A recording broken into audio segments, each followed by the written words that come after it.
നൂറെ Khmer.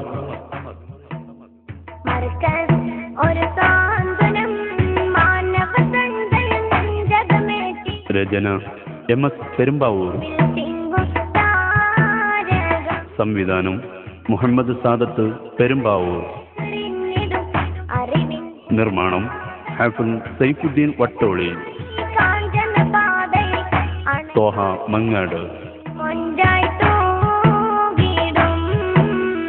വിതരണം Bushra publication, Markazul Bushra Al Islami, east Chembarakki, Perumbavoor. ശബ്ദം HM Suhail Paravur. ആലാപനം master Abdulla Muhammad Ali Koppam, Rahees T Koppam, Muhammad Suhail Perumbavoor, Thajul Haq Mampuram, Rishad Edakkazhiyur and Fahad Edakkazhiyur.